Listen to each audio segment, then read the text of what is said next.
Yo, yo, yo, yo, come on in, man. Come on in. Come on in. Let's have a discussion, man. Pop Hurry, up hurry, show, man. hurry. Pop up show. Let's have a quick discussion. Hey, you on that bullshit already? Hurry, hurry, hurry. That's I'm, let's have a discussion. Let's have a discussion, man.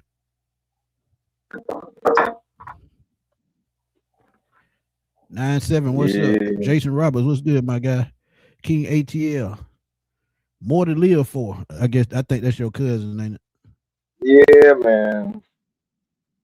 Shout out to Cuz, man. Yeah, man. You talking about real Have a cousin, discussion, man. not no. Oh, I know. Oh, I know. What's good, Yeah, Jason? man. What's good, Big DJ Q? Big. Yeah, man. Let's have a discussion because this quarterback situation and this topic ain't going away no time soon. So, yo, yo, yo, what's up, Tay? This quarterback thing, but I ain't gonna be rude. My bad. You know what to do, man. I'm just jumping to hear the shit because it pissing me off. Because Yeah, white people nah, gotta get I a ain't fair gonna lie shake. to you. Go ahead. Nah, I ain't gonna lie, I understand, because it does make you look at it like, say what? Just like again, like you heard what I was saying. We was backstage, just like somebody do that. I don't know. We're gonna get into it, but yeah, man. What's up, everybody? Welcome back again. Pop up boys, ready to do their thing once again. This is a lot to really talk about, but it's first things first. We got to really get into this situation that just came on about ESPN, man. ESPN, we got a bone to pick with you. Yeah, we do. And don't get me wrong, it's not everybody. But I'm gonna give a shout out to Mina Kynes. She about the only one on that network that give the Falcons any kind of love. Floyd, what's up, my guy? Um, Sure, it's good. yeah, when it comes to show, look, I'm telling y'all, I mean ESPN and the Falcons, they just don't mix. RB, what's up, my guy? He say he from the Las Vegas Strip. Go Oh get the yeah, yeah, strippers for all your sure. money while you down there. Um, but look, man, what is it with ESPN and Mike Penix and them? And don't get me wrong, I'm gonna just say it right off top. A lot of this is not Michael Penix's fault. He was just put in a bad position because I'm gonna pull it up right quick. And well, but while I go on my quick little rant, um, Say, man, y'all got when you look at folks on this age. graphic right here alone, and shout out to my boy, let's get it, GA. He sent us this in a group text. Um, Notable quarterback drafted in the first round in 2024. There is no Michael Penix. Why? I don't know. Um, but let's keep it real, y'all. When you talk about these players on the screen, they had suitable offensive coordinators. They had competent head coaches. Now, get me wrong. Caleb Williams went into an awesome spot. Jaden Daniels did too. Drake May, great spot. First year, and Alex Van Pelt, like you told him, Chris, was his offensive coordinator his first year. So, we know what we're going to get out of Alex Van Pelt anyway. That's another story for another day. JJ McCarthy, injury prone, been up and down ever since he entered the league, injury wise. Bo Nix, AFC Championship game. Why is Michael Penix not on this list? Why? Because it's basically what I told y'all from the jump. Coaches was bullshitting. Raheem Moore had a bad plan going into becoming the head coach of the Falcons. And guess what? Things like this will happen. If they say he's not notable and he was drafted before JJ McCarthy and Bo Nix, that's a problem for me. But I ain't gonna take up all the time, man. Tell me what you think about it right quick.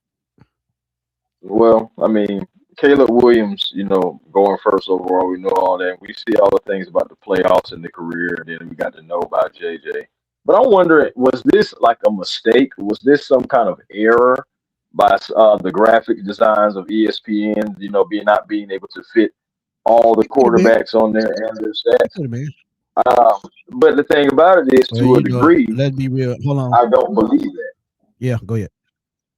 I understand to a degree, though. I don't believe that No, just I don't either. because, like, I know how to make graphics as well, and I'm telling you, I already see the space to where you really can still throw Michael Penix a picture of him right under Bo Nix or whatever it is, and still have enough room.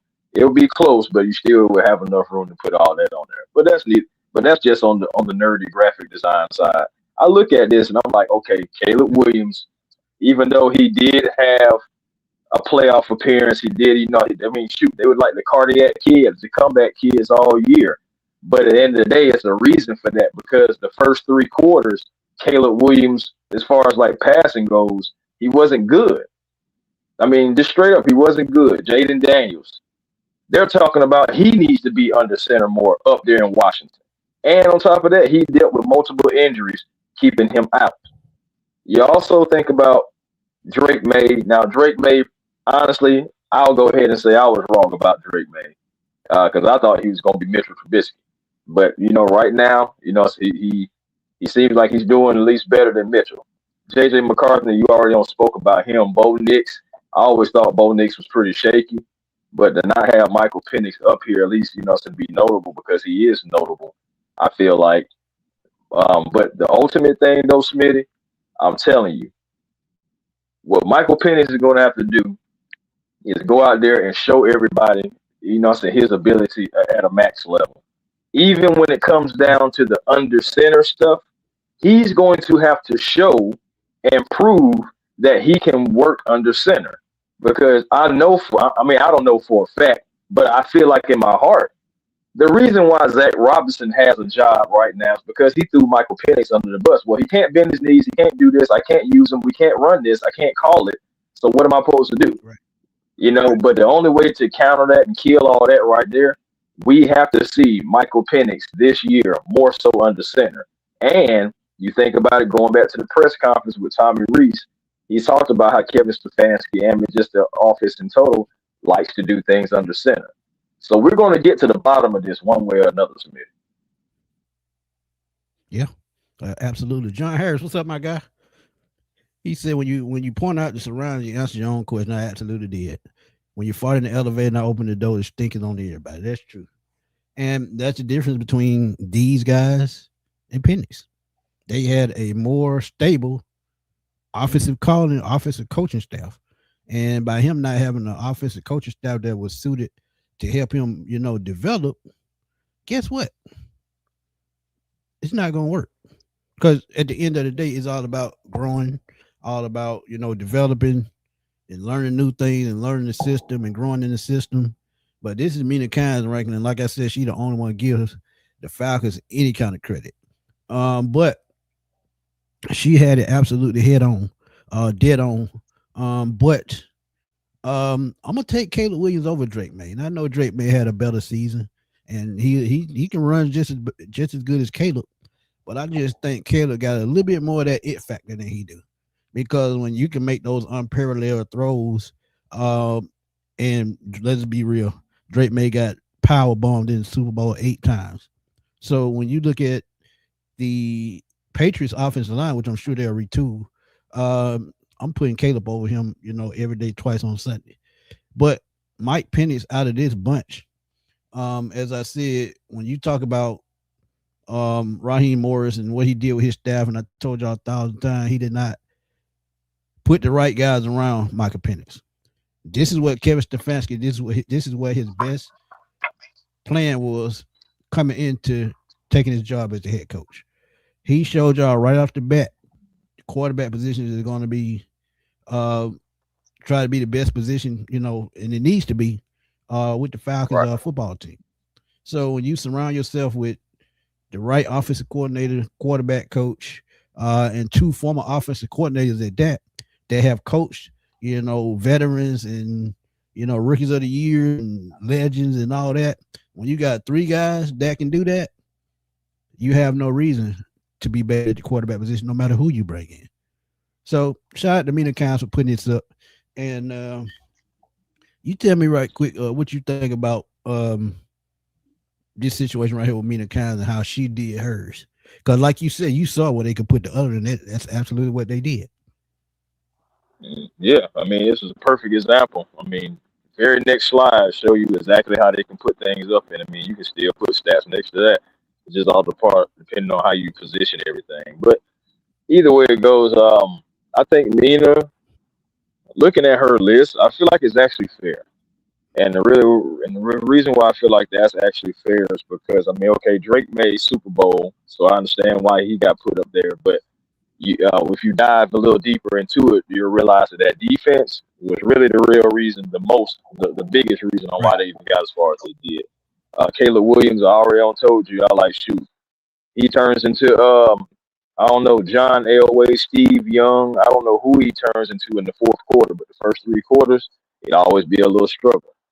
Jaden Daniels, again, he's gone to the playoffs with a few injuries, a little bit of a regression. Bo Nix, I mean, Bo Nix. Uh, then you have Michael Penix Jr., then you have JJ McCarthy. So it's like as far as rankings, as far as you look at like success so far, success in the season and everything, I think that it's pretty fair to have this list kind of like ranked the way it is. Absolute facts. And Cosmic Route 333 said none of these quarterbacks taking us to the playoffs with that coaching staff we had. And that's the point. You give any one of these players on this list the same coaching staff we had, you think they would have ended up as good as they had? No. And the crazy thing about it, we interviewed two of these coaches of this team in Mike Vrabel and Ben Johnson, and they wanted Raheem Morris. So, like I've been saying, we put ourselves in this position. When you make stupid decisions, you got to expect stupid results or bad results, however you want to put it. Bro, I'm just saying, like, realistically, when you look at resumes, when you just look at fit and who could possibly come in and just really just change culture, how in the world do you really say, yeah, we're gonna go with Raheem Morris outside of it being a way to save your job? And you know what I'm talking about, like as far as other guys being able to save their jobs because a guy gonna come in here and say, hey, look, I'm gonna pick this guy, I'm gonna pick that guy. I don't need him. They can all go because they ain't doing a good job anyway, which probably what the new person would be coming in and saying. And then, you make this move to make sure everybody can keep their job and try to prove that they are as good as they think or say they are. And regardless, the people who have been suffering the most is us. Everybody who is in this chat, everybody who is a part of this live right now, we have been the ones that's suffering the most. I understand the players and everything That's like facts. that, but then the day you think about it, the players still get paid to play something that they want to do. You know what I'm saying? We don't get paid to come to the games. We pay to come to the games. Right. So it's a difference. Let's get it said. The initial graphic I had up to have JJ McCarthy as notable, but don't have Penix up there is a disgrace. He was drafted before JJ and not notable, like he was a part of that draft class. And what he trying to say is they made it seem like he wasn't the first round pick, and he was the number 8 pick. And the type of disrespect with that, and like somebody said in the chat earlier, the only way to stop that is you got to put up numbers. You got to win football games. And he's ended up on the bad side because he's coming back from an ACL injury, and recovery period to me is still unpredictable. So we don't know what's going to happen with that. So when you look at his timetable for return, while those guys are going to still be playing and still thriving in their system, he has to go through a whole new system, a whole new coaching staff, new way to do things. And he got to recover. OTAs, he's not going to be ready. He may be out there throwing, but as far as moving around, he won't move around. He'll just be out there slinging the football. Training camp, after OTAs, training camp. Don't think he'll be ready for that. Same thing. He'll probably be out there throwing, but he won't be out there moving around. And like I said, I may be wrong. Preseason, I absolutely think he won't be ready. And if he is ready, guess what? He's going to sit all 3 preseason games. You better believe it. So, and that's what I'm saying right there. You better believe it. And it's just so, and I just feel like that just always just been so wild to me. Just because I'm like, you want him to get his first live action, or you want the starters, period. Just not even him. The starters, period, to get their first taste of real live action of, got going against guys who are not friendlies, against guys who are trying to, inflict malice upon them. And you don't Right. want to bring them in to at least experience some of that before when it actually matters as far as like in the win-loss column. Facts. People talk about injuries, but again, I'm still going to be the same guy that beats the same drum that says you can get injured walking to the mailbox. And if Oh God boy. is meant for you to get injured, I ain't gonna lie to you. Ain't no amount of time you sitting is going to stop you from getting injured if that is going to be a part of your story. Right. But see, a It's lot just of like, people don't think about that. But John said Josh McDaniels did Drake made no favors. He talking about in the Super Bowl with those slow developing long ass plays instead of dinking and ducking and wearing the defense down with the amount of plays, run plays versus pass plays. And he absolutely correct. yes, Josh McDaniel absolutely, called a horrible game. And nobody's bro. gonna tell you that. But I mean, look, it's Those over. It's plays, over and those done with. plays were slow. Them Yep. plays were slower than molasses dripping off a snail's behind. It just, Moody, what's up, my guy? Yeah, I mean, look. Tay said he got a trade idea. Mooney and a pick for a Doomsday. That won't happen. If what was the Patriots wide receiver to Jalen be Pope? honest, I don't want to have to trade a pick for a doomsday. Because Yeah, I if mean you've he's been not going looking at anywhere him anyway. on the Bears offense, Yeah, but I'm gonna tell you, you probably can get Cole Komet cheaper than that. He's a tight end, and he's think got one or two more years on his deal. But let's be real. The tight end they drafted last year, he's going to take that number one spot. So hey, Ian Cunningham coming from there, he might persuade Cole Komet to come here or get traded and come here. So I mean, we'll see a lot of surprises this offseason because you got to remember, Kevin Stefanski got Cleveland Browns that are probably going to get cut, such as Jerry Judy, David Njoku say he's not coming back. Denzel Ward, he may get cut the cornerback, so we need a number two corner. So I mean, it's still a lot, left to be desired as to how this team is going to be built. Excuse me. So when you think about that, Tay, I think they have a better chance of getting Jalen Polk because I think he may be a free agent. I think he with the Saints right now, and don't know if he's going to make that final roster. But yeah, I would take a better rain check on Jalen Polk. oh Jalon Pope, man. Yeah, man, try to get you some It's the weapons that at least your quarterback is familiar with. right. Yeah, but but that's why I said when Jalen Polk was in New England and he wasn't performing like they thought he would, they ended up cutting him, and the Falcons could Yeah. have got him for a little He nothing. went But I down think they traded a to some the round pick for him. Bucks, right? But still, go ahead. No, I think he went to the Bucks, correct? Or something like that. No, that's McMillan. That's Jalen McMillan, Polk went to the right? Saints, I think. Yeah. Yeah. So familiarity is everything. We talk about that. But if he becomes available again as a free agent, I definitely could see the Falcons bring him in because Falcons are about to be thin at wide receiver because I think David Seals may come back. Mooney, I'm on the fence for him, so we don't know if he's going to come back. But Chris Blair, he's a practice squad player. Who else can you name? It's not Nick many. Nash is gone. So I mean, we're gonna rebuild it. The wire. Go ahead. No, I just said Nick Nash is gone. Go ahead. Oh yeah, he You in hear me? Washington. He's in the Washington practice squad. Yeah. So he said, actually, if you watch all 22, May wasn't taking his first reads and check downs that were open. Yeah, I saw that during the Super Bowl, and Kurt Breaker did break it down. I actually said that while I was watching the game, because he had one guy. I want to say it was Butte.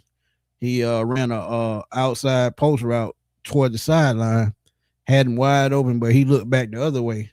And let's be real, it's maturity. He's still young, and his immaturity showed a lot during that game. So Yeah, and the then the biggest game of his interception he life. thrown, right? The Yeah, interception he that was threw, a they bad. were Ooh, that was a bad pick.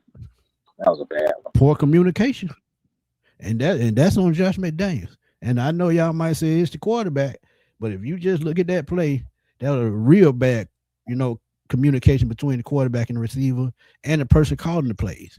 So yeah, but about Michael Penix, man, when you just sit back and just think about just how much he's been through in his first I would say year and a half, because it's 2 years football years, but it's really a year and a half.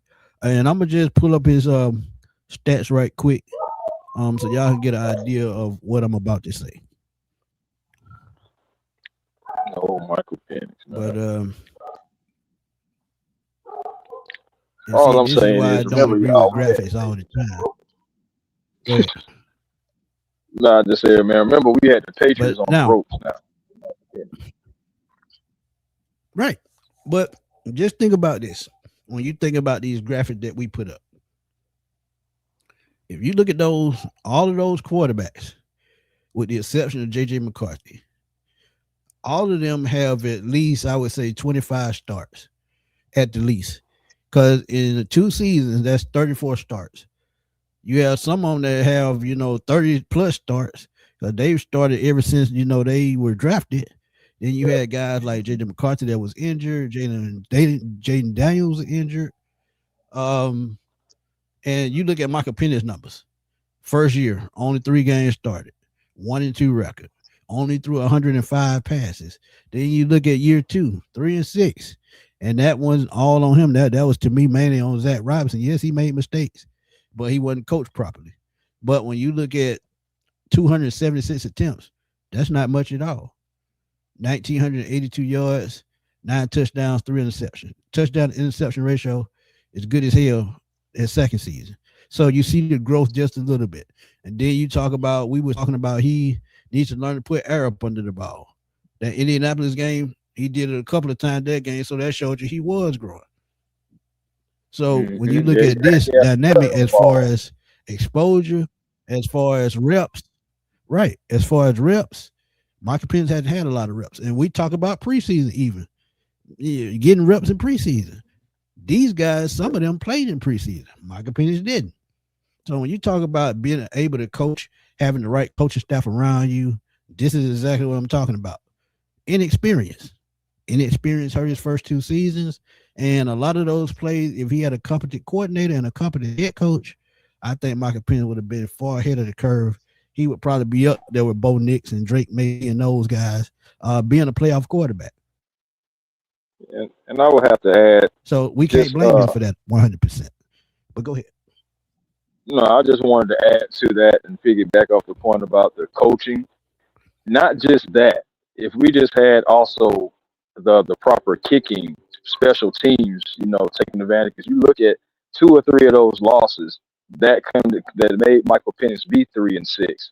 Some of those he was on the sideline and had nothing to do with anything. We have guys missing extra points. We got guys missing field goal kicks to tie the game to possibly go into overtime. We were supposed to go into overtime a few times. And then also, you think about the Colts game, we had them on the ropes as well. And it's just the defense, they just was tired. And so it's like, there's a few of those games that you look at. Now, the Dolphins game, I ain't got nothing to say, even though Penix wasn't playing that game. But, I mean, the Panthers game, I ain't got nothing to say. But you think about a few of those games within those losses, they really didn't have to be. Guys just weren't doing their jobs. Right. Yeah. And that started with coaching. Because if they not doing their job, that means the coach not doing theirs. Tate said, I heard that Troy Anderson is told for next year. So is he under contract for 2026 at 1.5? I know how y'all feel about him, and if he healthy, that's a good cheap backup piece. He got drafted in 2022, correct? So he didn't have a fifth year. So 22, 23, 24. Yeah, 25 would be his last year, so he's not under contract. And if he does come back, 1.5 might be the vet minimum for his position. And that's true. He could be a nice backup piece, and he's a damn good special teams player. But honestly, I think if I was him, I would stay in Atlanta, because I know if I stay in Atlanta, I may get a benefit of a doubt and may get some playing time as a special teams player and a backup linebacker. So if he was smart and his contract was out, I would resign with Atlanta for the vet minimum and see what I can come up with for a year. But I'm gonna stick with what I said, and I've been saying for the last 8 months. I still think he got one foot on the practice field, one in the retirement door, simply because of the injuries he's had. So I tell you, I mean, at a veteran price, that I agree, I would do it. I ain't gonna lie. I think he's gone. 8-2 Um, said, I think, yeah, I think Troy Anderson is gone. Mainly because he has to stay on the field. He was drafted the same year Arnold Applicati, so both of those guys are technically free agents. And also, their new regime did not have anything to do with him as far as drafting him or anything. Even Jeff Obert. Jeff Obert didn't draft Troy Anderson. Jeff Obert didn't have any say with Troy Anderson. right. So if they moved on from him, I wouldn't be surprised at all. Because I do feel like his days as far as like playing football may be winding down. He wasn't able to get on the field the entire year, which also makes me wonder and worried about Braylon Trice as well. But that's another topic. But Troy Anderson, I think Troy Anderson is gone. If they bring him back, as a rotational piece, okay. But in my heart, I just feel like Troy Anderson is gone. Yeah, agreed. 8-2 said the Panthers game they had Mike throwing the same routes. The defensive coordinator watched the film and Zach and Raheem didn't switch anything. Absolutely. And that's what I said. In-game adjusting is smart, man. Smart. And if y'all don't know how to adjust in-game as the game goes on, guess what? They're gonna read what you're doing, and you could talk about turnovers all you want, just like the pick six he threw in the Carolina game. If Yeah, they know the play is coming, as soon as Mike turned his head and stared down the receiver, that was an easy touchdown. So when you think about coaching and what they have right now, and I keep telling y'all, this is why I think the Falcons and Matt Ryan went out and got Kevin Stefanski because of the quarterback position. And Mike was a big factor of that. They want to try to find out if they can get the best out of Michael Penix. If not, if they move on, they'll still have the same staff in place and be able to develop another quarterback. Because with that staff that they have right now that they just put together, they would be able to develop a quarterback, whether he's a rookie or not, whether he's a second or third year guy. Like Davis Mills, Berto put that out that Davis Mills would be a nice pickup for the Falcons at quarterback, a bridge guy.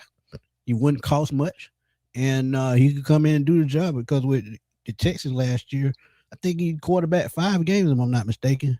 And I think they were like 4-1, if I'm not mistaken. And he threw about, I want to say 5 to 6 touchdowns, and he threw 10 touchdowns, I think. And he threw, I think, 3 interceptions. I think he had better record than Penix in 5 games, up to Penix in his 9. So when you look at that aspect of the quarterback positioning, and they can develop a quarterback or bring one in and keep everything copacetic and on the right path, I think it makes sense. Mhm. We'll see, man. Davis Thank you for Mills. the support. Can't we smash? Well, that's Oh a yeah. handle for your ass. Ain't it? Go ahead. Yeah, but Davis Mills. I mean, that's Auntie an Joy, what's option good? again. Yeah, man. What's good, Joy? And everything, but yeah, it's an option. I mean, also you can think about Carson Wentz if you're gonna go down that route too. I mean, guys that played at least in the system that you know of. I try to say the Case Keenum before as well. I mean, again, I don't like the names, but again, if you got to see what the Falcons want to do.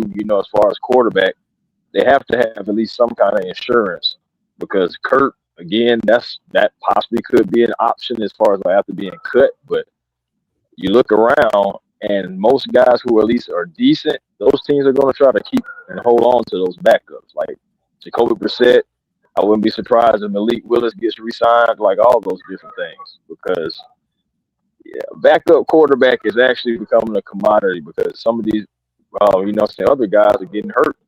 Like even like Jordan Love. So that's another thing. Like you got to think about. Like okay, and Mac Jones, like the 49ers, they're saying that they want to try to keep Mac Jones. So that's another thing you got to think about. So it's like we want these guys, but And the crazy thing about that, before you go on, no, go ahead. go ahead. No, I'm just saying, go ahead. I'm looking for some. Go ahead. No, I'm But looking yeah, for some man, I'm just on Twitter right quick. Go ahead. okay, yeah. But strapped up 24 said, man, just bring in Max Crosby, and half of our defensive issues are solved. Man, I don't know about half of our defensive issues, but I ain't gonna lie to you, Stream Max yards again. Crosby. Yeah, man, StreamYard, it's been bad really the whole stream because that's why like we've been kind of like bumping into each other. StreamYard just, I don't know, man. StreamYard just need to get their act together. They just need to get their act together.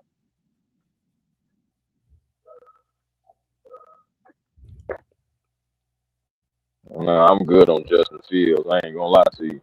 What about Justin Fields? I still say no to Justin.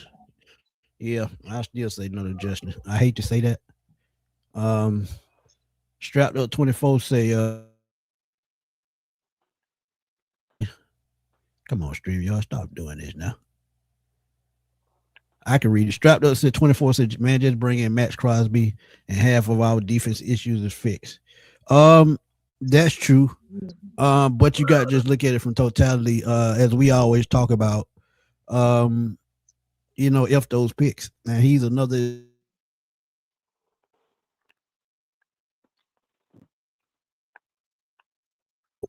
with 10 plus. He's a 5-time Pro Bowler, but you can go back and look at my video I put out a little earlier. I talked about a little bit as to why he made sense for the Falcons. And I'm telling you, if it worked for the Rams, it can work for the Falcons.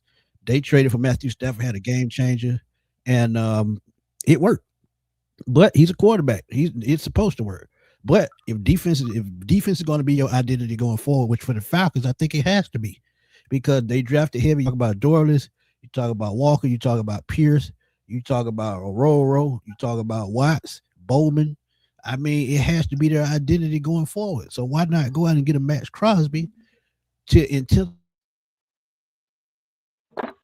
because we don't know what's going to happen with Pierce. Even if Pierce came back, I was still going to get Crosby, because guess what? I got a veteran. I know what I'm getting out of him. I know I'm getting double-digit sacks. And I know with the off the defensive line and what they did last year with 57 sacks, he just takes that to another level. I think we'll be on the same level with the Broncos.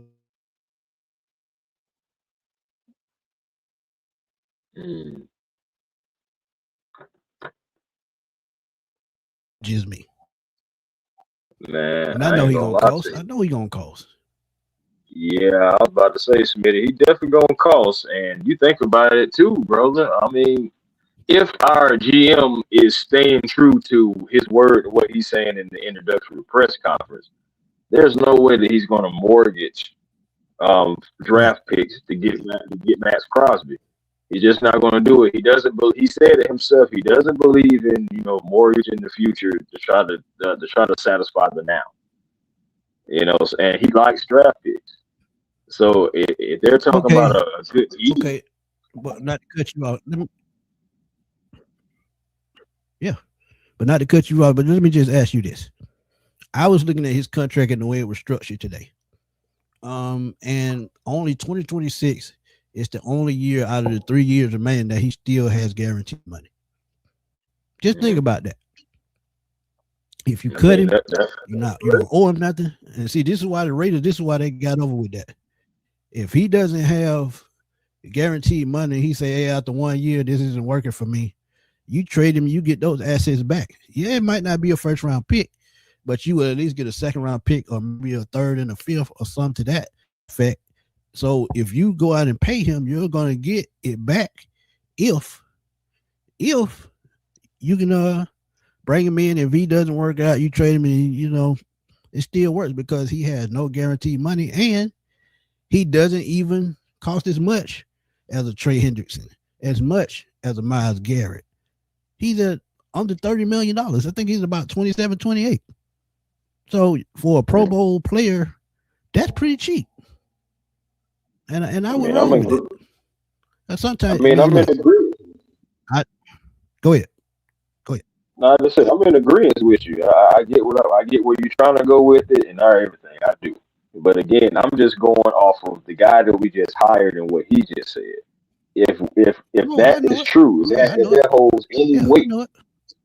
you know what I'm saying? If it holds any weight, brother, it's just not going to happen. I just don't see it happen because it is a good move. I agree with you. Max Crosby bringing them in, the name, everything like that. I get it. But just like you said, first of all, you have to talk to him and see if he's going to be willing to try to extend anything, or it's because it has to work if you go and trade assets for him. It ain't no, oh, if it doesn't work. No, no, no, no, no. Because you, at the end of the day, you Right. still don't trade it valuable assets for this player. It has to work because the Raiders, I'm pretty sure, just hypothetically, the asking price is going to be, first of all, this year's second, next year's first, and possibly a fourth. So with that being said, I don't see it happening. Ian But Cunningham doing it. I that see that's Ian trying that's to gain more picks. okay. I get. Hey, look. I respect where you're going. I respect what you're saying. But I'm looking from the aspect is when you look at draft picks, if they're going to be a defensive end in this draft that's going to give you what Max Crosby gives you, is there a defensive end in next year's draft in the first round that's going to give you what Max Crosby gives you? Absolutely not. Absolutely not. Agreed. And he's still 29 years old, 28, 29. So age is still on his side. But Furball, thank you for that super chat, man. I ain't mean to go on the rant, but he said I don't trust Penix. I'm sorry, he injury prone. Common sense, we need bridge. I'm just being real. Fans have to understand reality than just talk. And that's absolutely true, Furball. And I'll give you another stat with Mac Jones. Mac Jones and Chad Forbes put it up yesterday or a day before yesterday. He'll only be 1.5 million against the cap, wherever he is. That's very affordable. That's vet minimum for his position. So if you get a Mac Mm-hmm. Jones for 1.5 million, you mean tell me, and Chris talked about trading and what Ian Cunningham said, you mean tell me you wouldn't trade that second round pick for Mac Jones in that $1.5 million contract? And he could be a bridge guy for you. And think about it. He played up under Tommy Reese at Alabama. So he knows what Tommy Reese expects. So he knows the system. But hey, that's another story for another day. But to me, that's why Mac Jones makes sense for the Falcons. You can clip that. Hey man, Mac Jones. Again, I like Mac Jones again, but I mean the 49ers, they aren't showing any willingness or any interest in possibly trading them. Trading my second round pick for Mac Jones. That sounds like to me like we're going to extend him as well, which means either one or two things. One of these guys is going to be a backup quarterback, either Penix on a rookie deal or Mac Jones because you extended him and he possibly won the job.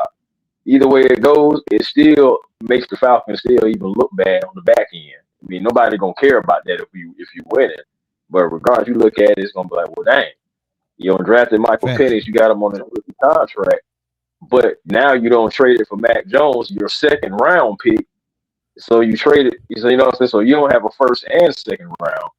You don't trade it for Mac Jones. You want to extend it him because it made sense to. And then now you have this quarterback controversy, and you back in the same pot, just a different quarterback now. As far as like the controversy, for Kurt and Michael, now it's gonna be Michael and Mac. Right. Right. Razor Boy makes a great point with this, with the Caden Ellis situation. He said, so how would you rework the salary cap, giving Rick's vouching to keep Ellis? How do we maneuver the salary cap to even bring him back in? Uh, that's an excellent question. You got to But it's restructure always the same question. You got to kick the can down the road. Yeah, yeah, it.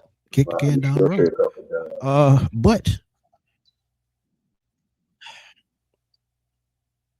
he's going to be between the $10 and $12 million range, and I would give it to him. And yeah, I know he's 31 years old. I know that, but at the same time, like we see it, you getting that leadership, and you have other guys out there like a Devin Lloyd who's going to be more like 20 million.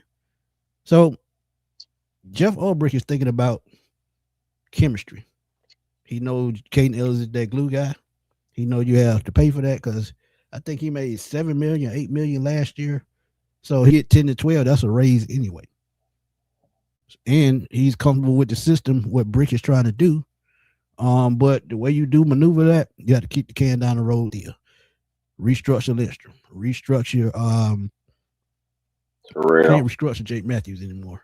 You can sign Bergeron to a new deal and find cap space that way. Restructure McGarry. Just restructure more AJ.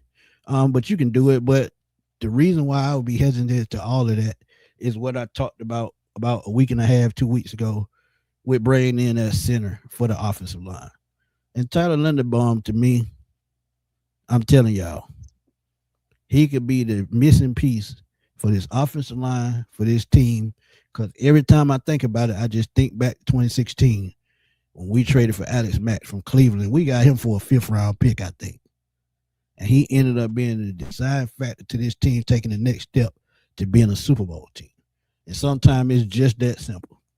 So I would love for Caden Ellis to come back, but if I had to choose between Ellis, Pitts, I'm still taking Linderbaum. Because with those other positions, you can find a Dawson Knox, who's a free agent at tight end this year, David Njoku. When you look at Caden Ellis, there's a Quay Walker out there. There's other guys out there that can come in and do the same job. But when you talk about the center position on the offensive line, that's the key to the ignition with the quarterback.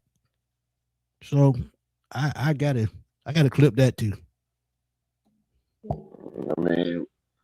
The whole thing with Ellis, I think that he is a glue guy. And about Devin Lloyd, honestly, Devin Lloyd is really the complete linebacker. So paying him 20, it's really good money spent. But back to just Ellis. I think again, like he's the glue guy. He was used, I think, properly, especially like at the end of last year when Raheem or Jerry Gray or whoever took over the defense away from Jimmy Lake that time. I feel like Ellis was playing better then, and I feel like he played better this year. My question it's not. I'm gonna go a different route. It's not even about what we're paying him. Does Caden Ellis want to play for the Falcons? Ever since he's been a Falcon, he hasn't been in the playoffs. Ever since he's been a Falcon, he hasn't been to the playoffs. Multiple coordinators, multiple coaches. Sometimes people get tired of that. And I'm telling you, man. I think I can see him in Denver with Sean Payton because he played for him in New Orleans.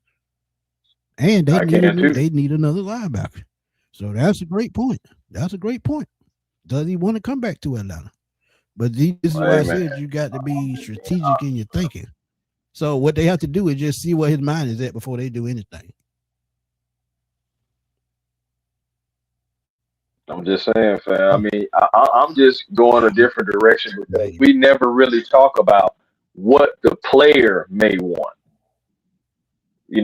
I'm just saying, like, if a team like Denver comes at Caden and said, "Hey, you see what we're doing over here," and Sean calls him on the phone and say, "You see what we're doing out here. Do you want to come out here and play for a potentially championship defense?" He gonna butter it up, and of course he gonna downplay us too because we're the Falcons. Just building off of Smitty's point about the Broncos, and it's just like you don't think that he would think about possibly saying, "All right, yeah, y'all, it was nice. I love y'all, but what did we really accomplish?" I'm just trying to get y'all wheels to turn a little bit. That's all I'm saying. Thank you, Zay. And brother over there too. Yeah. Christian is over there too. Absolutely. But again, radar. Absolutely, because right. Go ahead. No, I was just about to say, but I will say this though. Again, I'm just going a different direction. I'm not trying to say that the man don't want to play for the Falcons or he don't love us or anything like that. I'm just asking, do you guys, if you was to be in Caden Ellis' shoes and go through everything that Caden Ellis has gone through, now you're a free agent. Now you can kind of call your own shot and take your own contract. Do you fish around or do you say, okay, yeah, I'm gonna stay here with Brick and we're finally going to get over the hump this year. Even though the entire time I've been here, it's just been up and down, turmoil, changeover, switching hands, everything.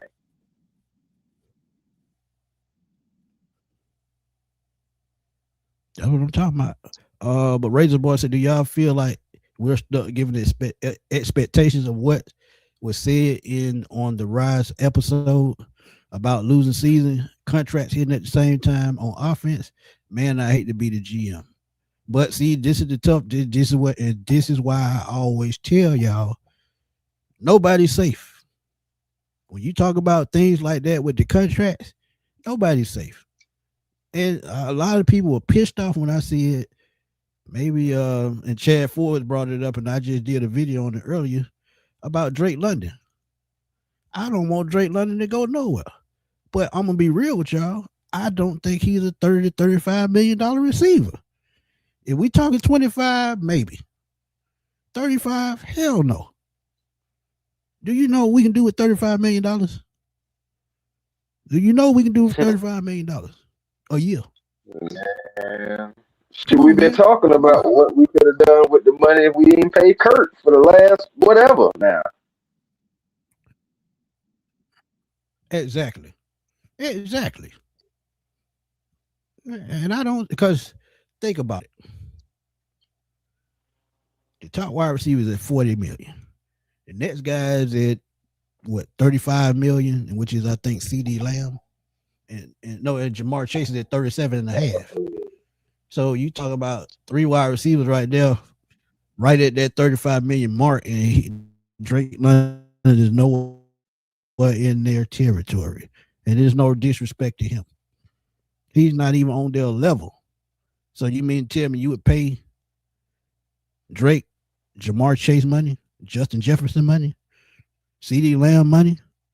Hell, I wouldn't even pay him George Pickens money. And I'm going to keep it real with y'all. And like I say, it's no knock to him. I just don't feel like he's on the level. I mean, hey, I'm just saying. That's just me. Take it how y'all want. That's just me. Nah, I feel you. I feel you. Did you all see the report that You got to drop the the mic on that Falcons one. are? Go ahead. Nah, I said, did you also see that the Falcons are considering Drake London to be in? I believe if I read that right, the 32 to 34 million dollar range. What range was that? 32 to 34 million dollar range. Like that's the trajectory that Absolutely they not. feel he's Absolutely not. on. Absolutely not. Absolutely not. And like I said, there's no knock to him. But think of it as how I take it. Is Drake London realistically a number one on another team with a number one receiver? Absolutely not. He'll be T. Higgins to somebody else's Jamar Chase. And T. Higgins is how much? About 23 million? Somewhere in that range? Somewhere in that, I think somewhere between 23, 28. That's what I'm looking at.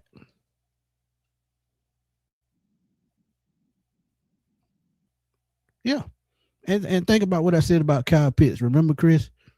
If you sign Kyle Pitts to a new deal, he's going to cost half of what Drake London is going to make. And you get the same talent, if not better talent, in Kyle Pitts when he's included in the offense. So no way I'm giving Drake London $35 million. That's just me. That's just me. No, I understand, man. I definitely get. I mean, it's all about position. Because I mean, okay, you look at it like this: if Drake London was a tight end, right? Would you pay him 16, 18 million? If he was a tight end, absolutely.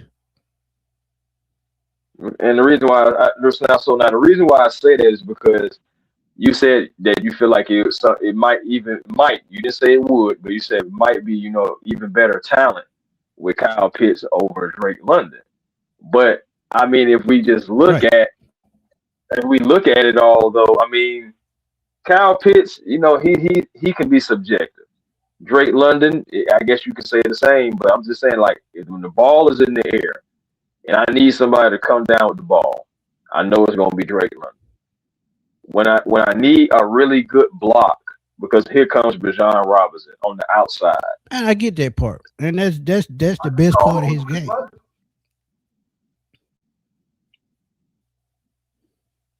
I mean, Drake London, he also I agree brings with in a that lot of because kids. I get it. His basketball background plays into how he plays. Because I watch. Right.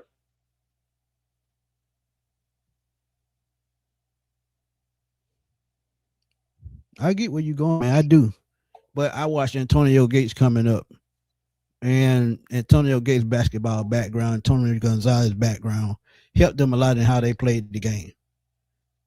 Mm-hmm. And what I'm gonna do. I know I got to run because I got things I got to do and got to get into. But I'm gonna show y'all something right quick. I'm gonna show y'all something right quick as to why I feel the way I do. Let's look at this right quick, very quick. Um, these are the top paid receivers in the NFL right now. Look at these numbers. Look at the top six. How many of them do you put Drake London in front of? Out of these top six, how many do you put Drake London in front of? Now you can say Brandon Ayuk, I can go that one. That's number 7. T. Higgins, I think that's a push because T. Higgins is talented as well. He caught 11 touchdowns last year. Jalen Waddle is number 10. That's at 28.3. I give him that. He'll be right into that 28 range. But I think he better than Jalen Waddle. I think Jalen Waddle just a speed guy.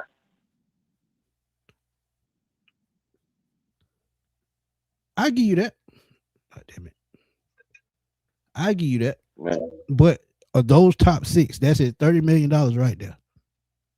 That's Mm-hmm. at $30 million right there. So you mean to tell me, yeah, he might be top 10, but you're gonna put him in front of one of these guys in the top 7? I mean the top 6. That's $30 million. That's a threshold right there.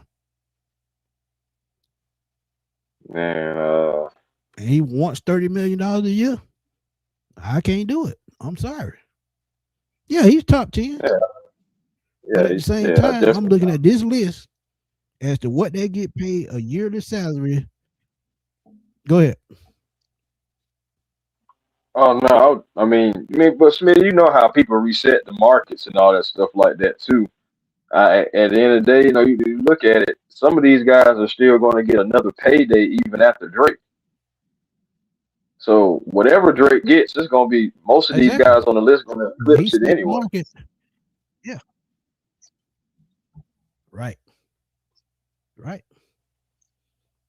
But I mean, it's just me right now.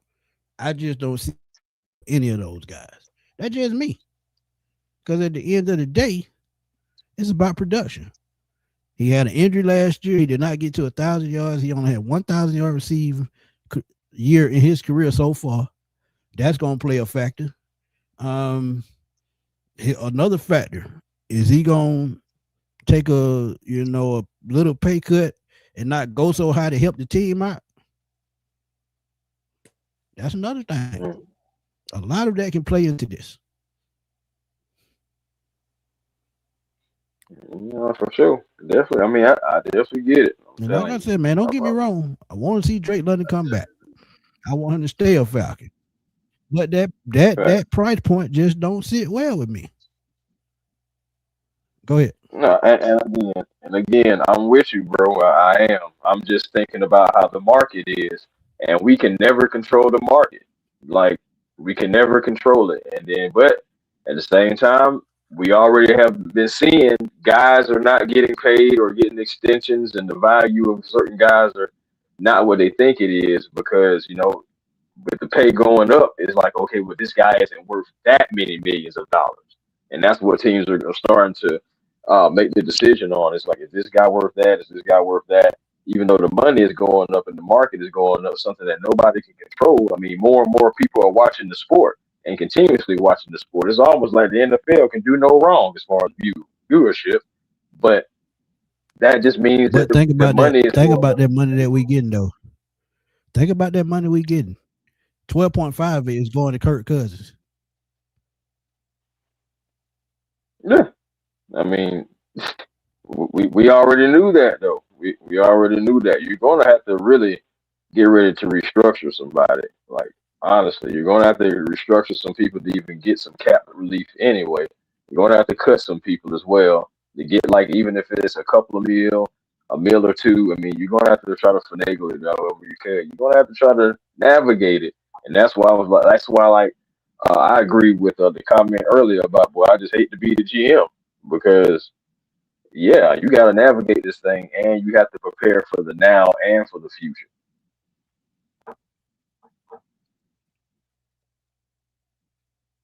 Yeah, that's true. That's true. So But we got to we'll get have ready to get further about. discussion on this down the road, man. Trust me, it's coming back around. Yeah, It's coming back around, especially yeah, with the new league you're starting.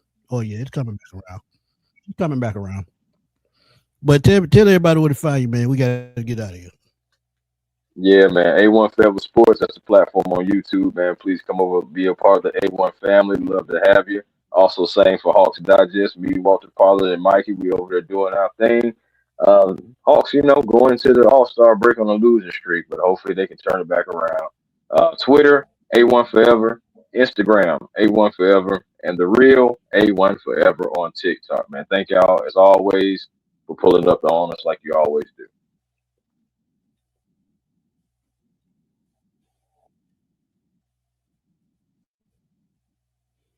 Facts, facts, facts. Y'all know where to catch me, man. Smitty Sports Machine on YouTube. Also catch me on Twitter at FatBoySlim_.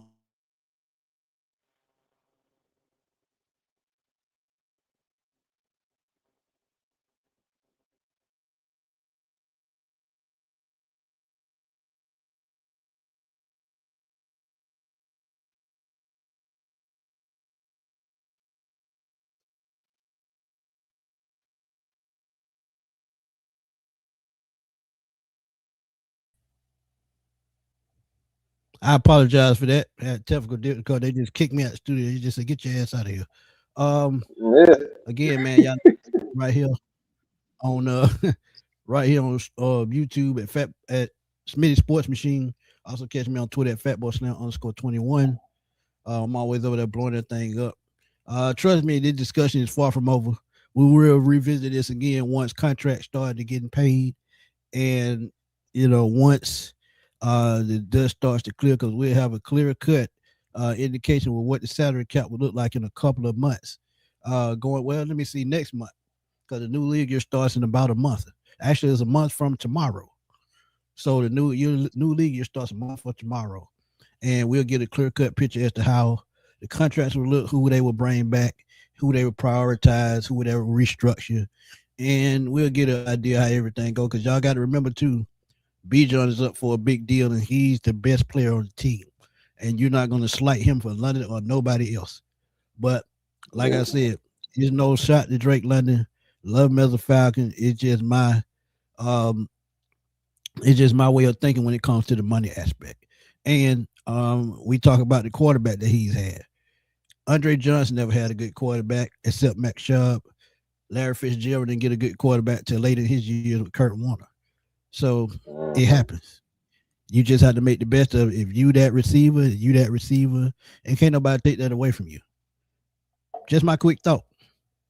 But thank y'all for tuning in, man. Another pop-up show, another successful show.